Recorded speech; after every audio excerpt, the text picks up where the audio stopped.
আব্বা আমাকে সবসময় বলতো, নিশান, জীবনের একটা লক্ষ্য খুঁজে বের কর। এই ডায়লগ আমি কেন দিচ্ছি? এই ডায়লগ আমার নয়, বস রিটার্ন। বস আবার আসছে এই ঈদে, এই রোজার ঈদে দাগি নিয়ে। আর সেই দাগির প্রথম টিজার রিলিজ হলো আজকে চরকি এবং SVF এর দুটি চ্যানেল থেকে। কেমন হলো টিজার সেটি জানতে হলে এই ভিডিওর প্রথম থেকে শেষ পর্যন্ত আপনাকে সঙ্গেই থাকতে হবে। হ্যালো দেশ এবং প্রবাসের প্রিয় বন্ধুরা, ব্র্যান্ড নিউ ভিডিওতে আপনাদেরকে স্বাগত। এসে গেছে শিহাব শাহীন এবং নিশো, আরফান নিশো জুটির প্রথম সিনেমা দাগি। সেই সিনেমা এই ঈদে রিলিজ হবে। তার আগে আজকে রিলিজ হলো টিজার, অফিসিয়াল টিজার। কেমন হলো সেটি কিন্তু আমরা একবার দেখে নিতে পারি। আব্বা আমাকে সবসময় বলতো, বিশাল, জীবনের একটা লক্ষ্য খুঁজে বের কর। দেখতে পাচ্ছে নিশান জীবনের একটা লক্ষ্য খুঁজে বের কর। এখন বুঝতে পারতেছি জীবনের লক্ষ্য কিন্তু আরফান নিশো খুঁজে পেয়েছে। দুর্দান্ত চুল এবং কাঁচা পাকা দাড়ি, বড় বড় সেই যে সাবেক ওমর ছানির মতো, শাকিব খানের তুফানের মতো। এই যে একবার যা লাগছে, সেই দাগি ঝিলের দাগ, জীবন যার গায়ে একবার লাগছে সেই দাগি সারাটা জীবন। সুমেরা বিনতে কামালকে দেখা গেল, তমিকাকে এক ঝলক দেখা গেল। আর এই যে আরফান নিশো অ্যাকশন, রোমান্স, আর এই যে ছেলের দাগ, সেটি তোমার সেলিমকে দেখা গেল। এই হলো এই ঈদের মানে ঈদুল ফিতরের আরফান নিশো, তমা মির্জা, সুনেরা বিনতে কামাল, শহীদুজ্জামান সেলিম এবং শিহাব শাহীন জুটির দাগি ট্রেইলার। জেলের দাগ, যার গায়ে একবার লাগে সেই দাগি। তার মানে নিশোর গায়ে জেলের দাগ লেগে গিয়েছে এবং সেই দাগি দুর্দান্ত নিশোকে কিন্তু কামব্যাক করতে দেখলাম। আমরা দেখেছিলাম সেই যে রাহান রাফির হাত ধরে প্রথম তমা মির্জার সঙ্গেই তার সিনেমাতে অভিষেক হয়েছিল।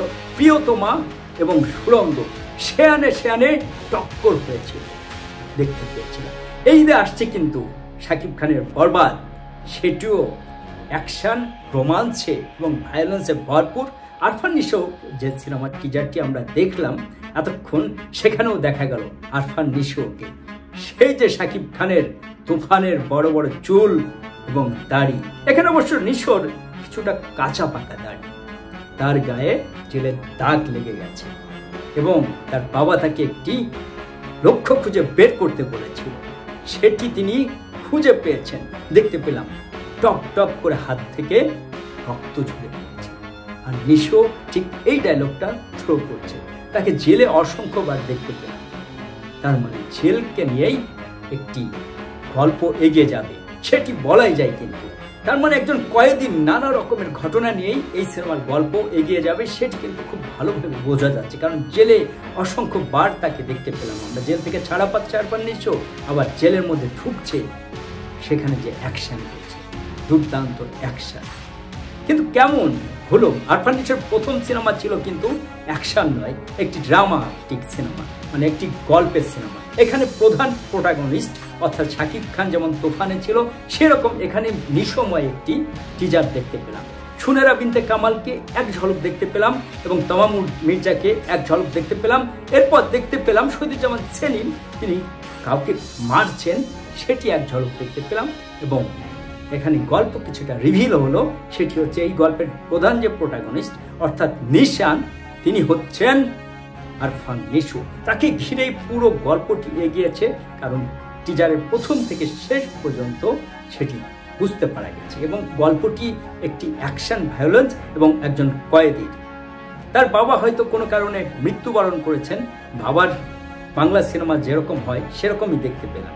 আরফান নিশোর অ্যাকশন, এই প্রথম অ্যাকশন করলো আরফান নিশো, সেখানে কিন্তু তিনি যে একটি ঘুষি পাঞ্চ করলেন, সেটি কিন্তু খুব আমার কাছে ভালো মনে হলো না, কিছুটা ফেক মনে হয়েছে। যখন তিনি মুখের উপর একটি ঘুষি পাঞ্চ করলেন একজন ভিলেনকে, সেটি আমার কাছে তাই মনে হলো। তারপরে তাকে যে ভিলেন অ্যাকশান করে ফেলে দিল মাটিতে, পড়ে যাওয়ার পর স্লো মোশনে পড়লো আরফান নিশো, সেটিও কিন্তু কেমন যেন একটু মনে হলো যেরকম শাকিব খান সহ আমরা তামিল, তেলেগু এবং ইভেন কলকাতার যে সমস্ত সিনেমাতে আমরা অ্যাকশন করতে দেখি, বাংলা সিনেমার যে সমস্ত নায়ক আছে তাদের মতো নয়। কিন্তু নিশোর পড়াটা যেন কেমন হয়ে যায়। নিশো অ্যাকশান করছে, নিশোর চুল দাড়ি সব ঠিক আছে, কিন্তু নিশো অ্যাকশানে কতটা পারদর্শী সেটি প্রমাণ দিতে হবে এই ঈদে। তারপর কিছু ঝলক দেখে নিলাম এবং নিশোময় একটি টিজার দেখলাম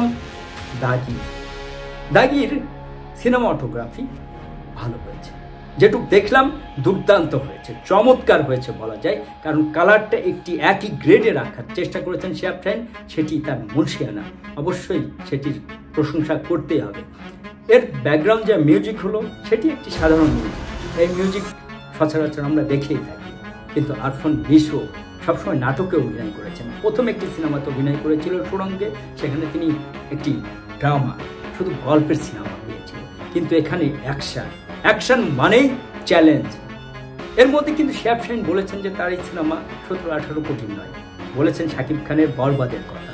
বরবাদ একটি অ্যাকশন ভায়োলেন্সের সিনেমা, আর অ্যাকশন এবং ভায়োলেন্সই এই সময়কার যে সমস্ত সিনেমা আমরা দেখতে পাই বাংলাদেশ থেকে শুরু করে কলকাতাতে, তারপরে তামিল, তেলেগু, মালায়ালাম এবং বোম্বে, ইভেন সব জায়গায় আমরা দেখতে পাই ভায়োলেন্সের জয়তা। কারণ ভায়োলেন্স সিনেমা মানেই মানুষের আগ্রহ, সেখানে মানুষ সারাদিন ধরে নানা কষ্টের মধ্য থেকে একটি বিনোদন নেওয়ার জন্যে সিনেমা হলে যান। সেখানে যেও তিনি ভায়োলেন্স দেখেন, তিনি যেটা করতে পারেন না, তিনি যেটা স্বপ্নের, তার যে সমস্ত চরিত্র আসে, স্বপ্ন দেখেন যেটি করার, সেই অ্যাকশন তার হয়ে নায়ক করছে, সেটি দেখে হয়তো সে রোমাঞ্চিত হয়। তিনি ভাবেন সব কিছু গুড়িয়ে দিবে, সেটি এখন সিনেমার মূল থিম হয়ে দাঁড়িয়েছে এবং সিনেমার বাজারের একটি মূল যে লক্ষ্য সেটি হচ্ছে অ্যাকশন এবং ভায়োলেন্স। নিশোর এই সিনেমাতেও সেটি দেখতে পেলাম, অ্যাকশনে ভরপুর। দেখা যাক কি হয়। সিনেমার টিজার ভালো লেগেছে। নিশোর কিছু অ্যাকশন ছাড়া, কারণ নিশো এই প্রথম অ্যাকশন করার জন্য তিনি যদিও প্রস্তুতি নিয়েছেন, প্রায় 2 বছর সুরঙ্গের পর তিনি আর কোনো অভিনয় করেননি, কোনো নাটকে অভিনয় করেননি, কোনো ওয়েব সিরিজে অভিনয় করেননি, শুধু এই সিনেমাতে অভিনয় করার জন্য। তার যে সিনেমার জন্য তার যে ডেডিকেশন, সিনেমার জন্য যে নিবেদন, সেটি সত্যি প্রশংসার যোগ্য। এবং নিশোর এই যে ড্রামেটিক যে সমস্ত অভিনয় আছে, নাটকে আমরা দেখেছি, ওয়েব সিরিজে দেখেছি, অসাধারণ অভিনয় করেন। তার অভিনয়ের কোনো তুলনা নেই, সেটি অবশ্যই বলা যায়। কিন্তু তার অ্যাকশনের খামতি আছে, সেটি কিন্তু এই সিনেমায় বুঝতে পারা যাচ্ছে। নিশোর অভিনয়ের কোনো তুলনা নেই, সেটি কিন্তু আমরা জানি। আমরা সুরঙ্গতে সেটি দেখেছি, তার ওয়েব সিরিজে দেখেছি, তার নাটকগুলোতে দেখেছি। কিন্তু অ্যাকশনে তার খামতি আছে, সেটি কিন্তু বোঝাই যাচ্ছে। দেখা যাক নিশো একটি চ্যালেঞ্জ নিয়েছে, সেটি উতরাতে পারেন কিনা। তার বড় প্রতিদ্বন্দ্বী সেখানে কিন্তু শাকিব খান, আর সেখানে একজন পরিপক্ক অ্যাকশন হিরো তার মুখোমুখি হবে। আর তার সঙ্গে দাঁড়াবে ইদিকা পাল, শহীদুজ্জামান সেলিম, নুসরাত, আর বলিউড এবং তামিল, তেলেগুর এক ঝাঁক টেকনিশিয়ান। আর বাংলার টেকনিশিয়ান এবং ইন্ডিয়ার ডিওপি নিয়ে তৈরি হয়েছে নিশোর এই দাগি। সিনেমাটোগ্রাফি ভালো হয়েছে, টিজার ভালো হয়েছে এবং অপেক্ষায় থাকলাম এই রোজার ঈদে শাকিব খান এবং নিশোর বরবাদ এবং দাগির শেয়ানে লড়াই দেখার জন্য। নিশ্চয় আমার মতো প্রিয় দর্শক আপনারাও দেশ এবং প্রবাস থেকে একদম মুখিয়ে আছেন শাকিব খানের বরবাদ এবং নিশোর দাগি দেখার জন্য। দেশ এবং প্রবাসে আপনারা যে যেখানেই থাকুন না কেন, ভালো থাকুন, সুস্থ থাকুন। আর বাংলা সিনেমার সঙ্গে বিনোদনের নানা রকম খবর পেতে অবশ্যই আমার এই চ্যানেলটির সঙ্গেই থাকুন। আল্লাহ হাফেজ।